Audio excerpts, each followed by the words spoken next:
She wore a simple gold cross around her neck. Karoline Leavitt wasn't looking for attention, just telling the truth. But when Jasmine Crockett noticed it mid-debate, she smirked and muttered something that stunned the entire room. "You think that cross makes you credible?" What followed wasn't shouting or rage. It was silence. And then one of the most powerful clapbacks ever delivered on live television. Karoline didn't defend herself with anger. She defended every American who still believes faith is not something to be mocked. And by the time she finished, the crowd wasn't just watching. They were standing. Before we get started, please subscribe to our channel so you don't miss out on the best videos no one has ever told you about. It was one of those rare nights in Washington, where the cameras were rolling, but something real was about to happen. The event was called Faith and Free Speech, Where America Stands. The venue, Constitution Hall, the guest list, a strange mixture of faith leaders, politicians, media figures, and cultural commentators. But at the center of it all sat two women, polar opposites in nearly every way.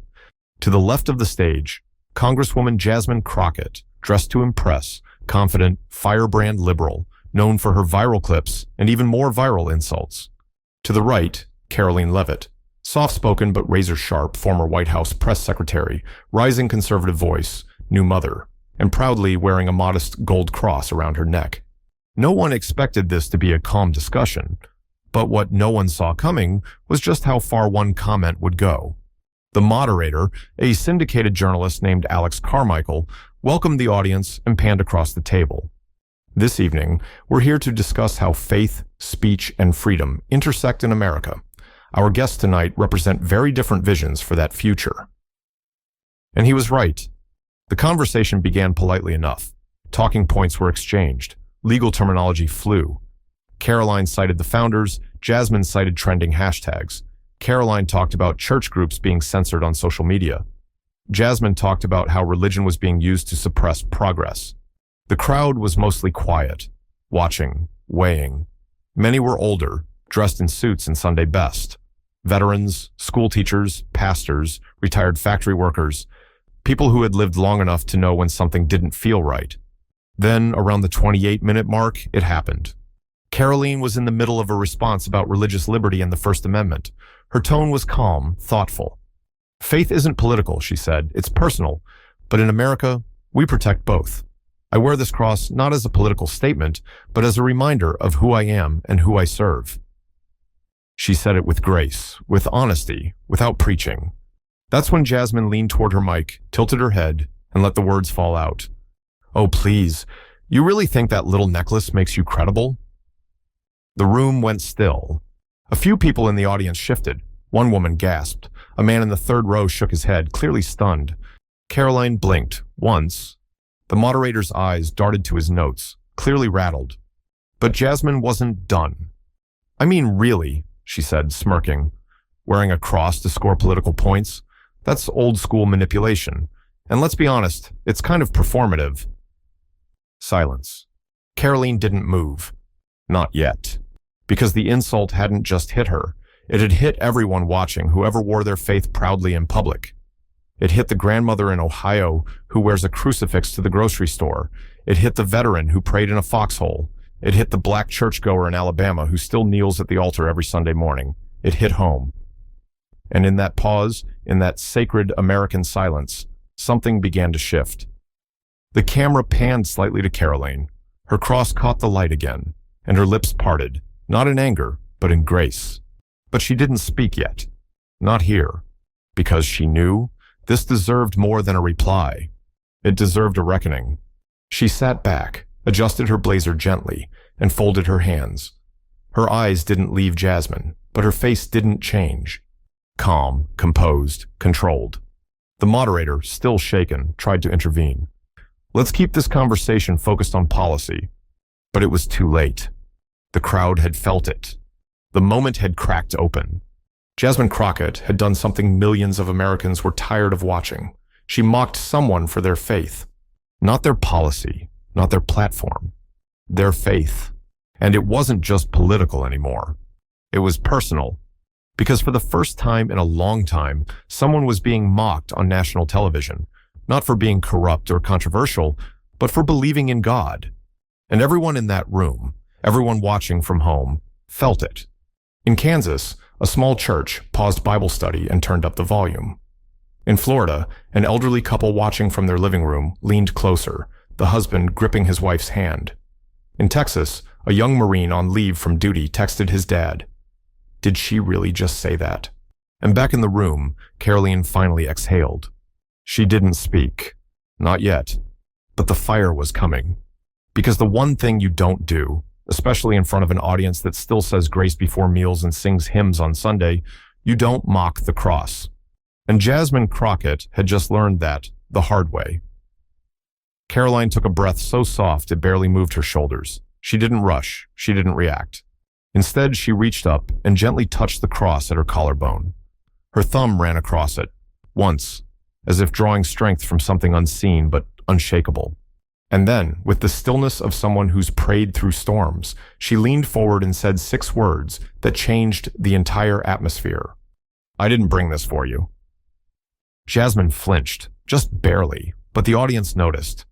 I wear this cross, Karoline continued, her voice low but steady, for the same reason my mother wore hers in the hospital waiting room while my father was in surgery, for the same reason my grandmother wore one while working 2 jobs to keep food on the table.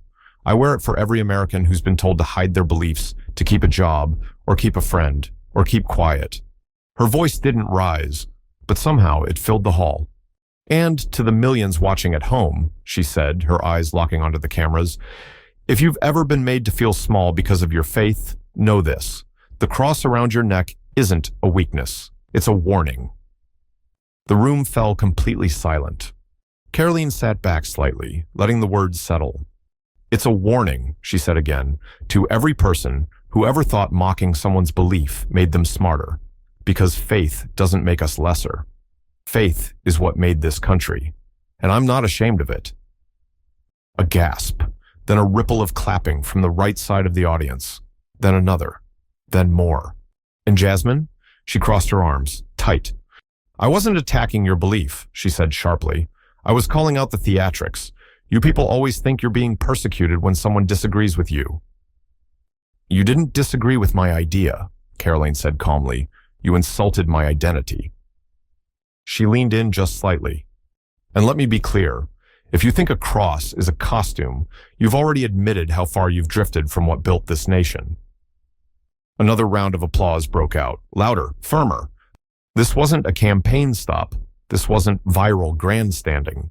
This was something different. The moderator tried to shift. Perhaps we should steer back to...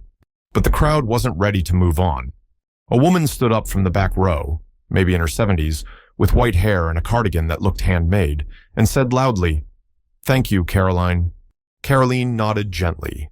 Jasmine rolled her eyes and muttered, And people say I'm dramatic. But it didn't land. The audience had moved. Karoline wasn't just defending herself anymore. She was defending them, their beliefs, their history, their quiet strength. She looked into the camera again. I wasn't raised to shout people down, she said. I was raised to let the truth do the talking. And the truth is, mocking someone for their faith doesn't show strength. It shows fear. The cameras zoomed in, capturing every word. Because deep down, you know faith doesn't need permission to exist. It doesn't need applause to survive. It lives in hospital rooms, in church basements, in military bunkers, and kitchen tables and funeral homes, and in every corner of this country where someone still whispers a prayer when no one's listening. Silence again, not awkward, reverent.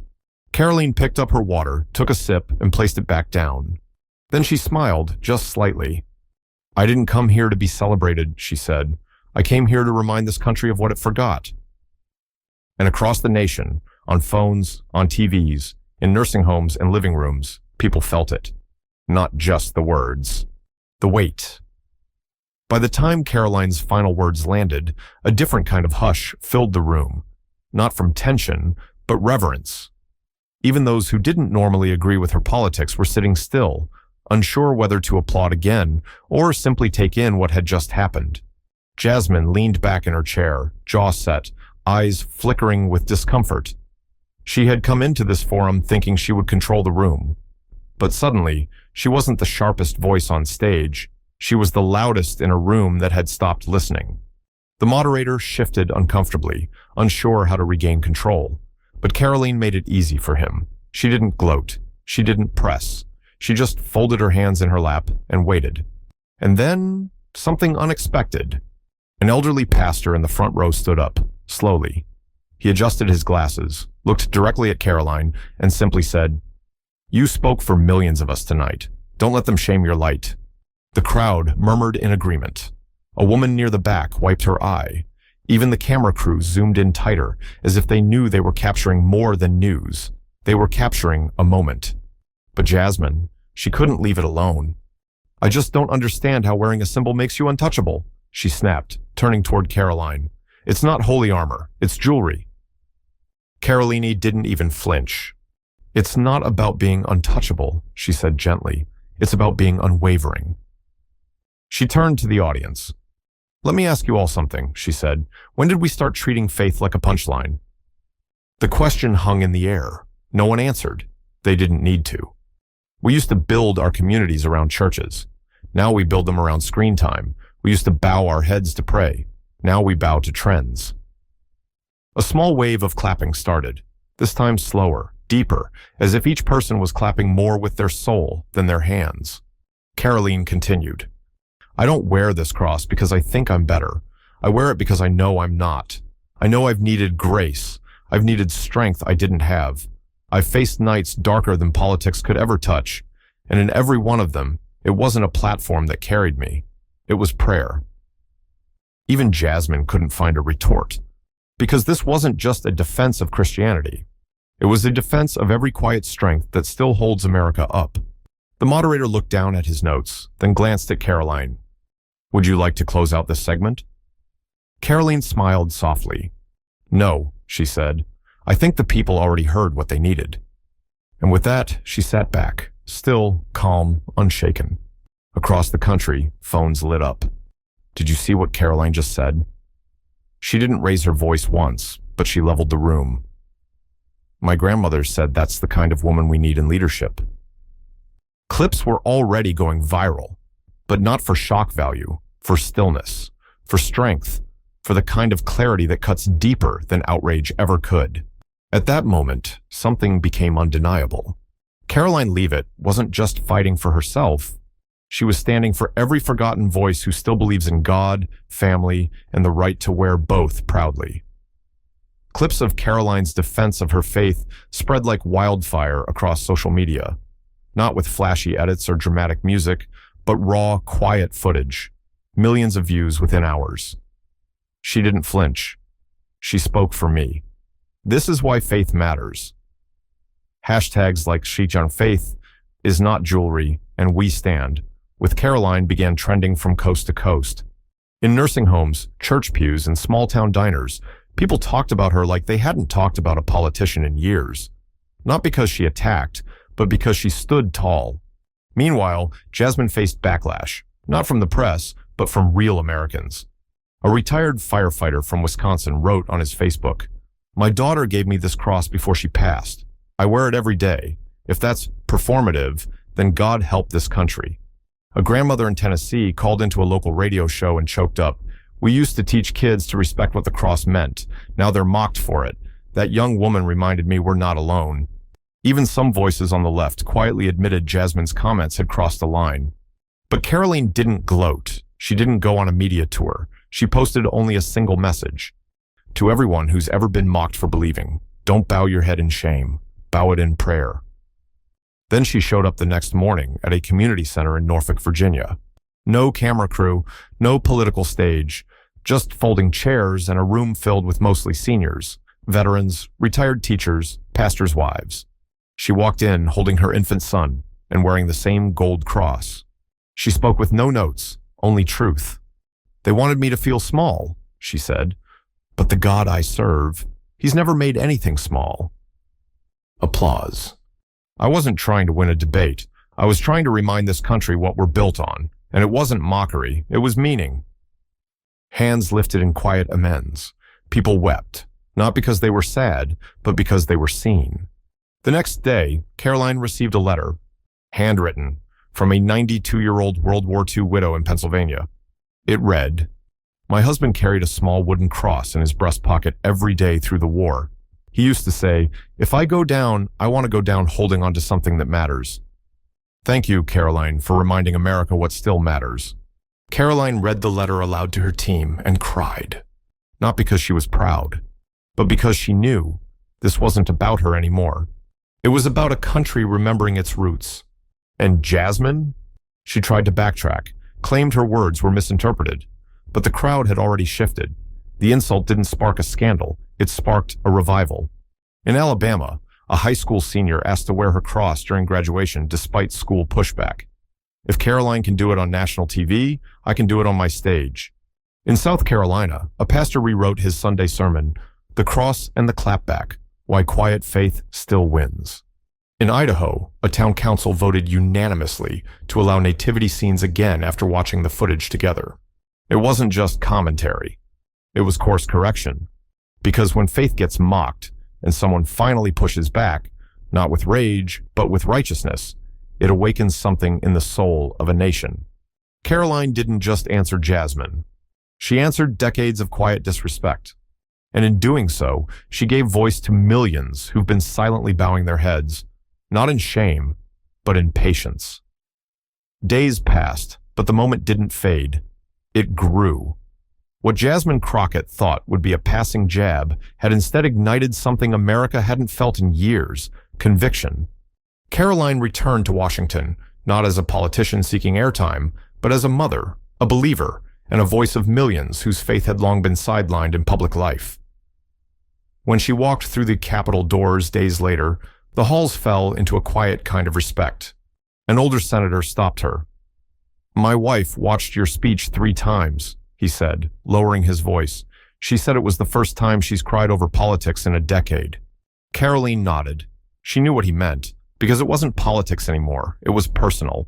She was invited to speak at a bipartisan prayer breakfast a week later.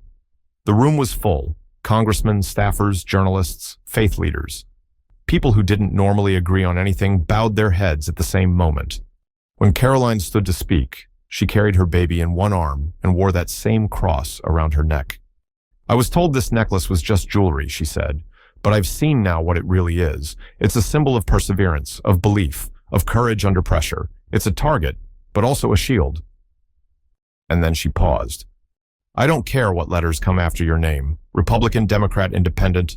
If you believe faith has a place in this country, then we have more in common than they want us to think." Thunderous applause. Karoline didn't just survive an insult. She turned it into a movement. Petitions rolled in, calling for stronger protections for religious symbols in public life. Churches invited her to speak. Senior centers played the debate clip between hymnals and prayer. One day, while visiting a veterans care home in Indiana, a man in a wheelchair asked her to come closer. He wore dog tags and a cross. He gripped her hand and whispered, "I wore this in Vietnam. They tried to scare us into silence. But men like me, we never forgot who we were." Karoline looked into his eyes and said, "And I promise you, sir, we never will." That night, she posted just one sentence on her social feed. "You don't need a microphone to stand for truth, just a spine and a cross." And once again, it went viral, because the country wasn't looking for noise. It was looking for a reminder that faith is not an accessory, it's an anchor. A reminder that being mocked for believing isn't weakness, it's legacy. And above all, a reminder that the quiet ones, the praying ones, the humble ones, they still move mountains. If you believe faith belongs in public life, if you believe mockery should never silence truth, if you believe a cross should be worn with courage, not shame, then stand with Karoline. Let's like this video, comment with "I wear the cross proudly." Subscribe for more stories that uplift faith, freedom, and the values that built America. Because when the world tries to laugh at what matters most, we don't back down. We rise up